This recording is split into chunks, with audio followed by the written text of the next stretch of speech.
Lumira? Šokit? 10 miliónov? Super. OK, tak otvárame. A my sme mali Lumiru, vetrovú, mokrú a šokit. To je super. A inak nové eventy sú Galaktik a Vietor a UFO. Rýchlo. Chvíľku si asi budeme môcť počkať. Otočíme si kamerku.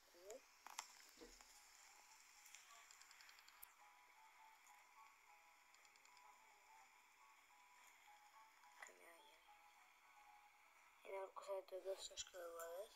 To je pravda.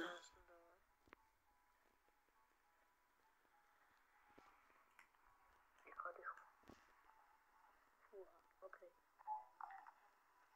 Áno. Na chvíľku to stopne. Lidičkové a sme tady.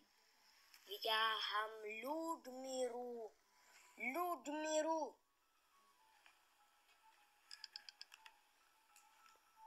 Koľko stojí? 7 miliónov! Ako predať. Ešte si kým som natáčal, tak mi tu jeden kamarát dal Sunflower Disco. Uhni.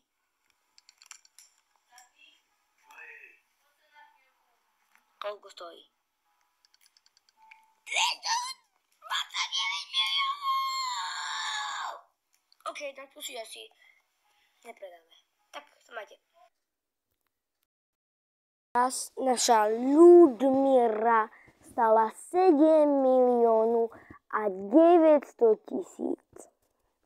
Áňo, bolo dosť dobre. A nechápal som tomu, že proste ten typ chcel 21 miliónov trade za 500 000. Ja som mu za to dal kapibaru. Teda to by, že predám, to stojí 500 000. Tak ho nechápem. Tak OK, no. Tak sa majte vyhožáci. Tak ešte mám tam pár vajíčok nových. Kým som nenatáčal, tak mám veľa vecí nových. Je summer, čo sa deje, vidíte, že proste nejaký restokovali, majú všetky, že všetko bolo restokované, nejaký mushroom, sugar apple a také, všetko to mám 2-krát sugar apple, 3-krát beanstalk, 3-krát amberlily a všetko ostatné si povieme a ešte plus mám summer veci. A to si ukážeme v ďalšom videjku. Tak sa majte, no. Čúsko, búsko!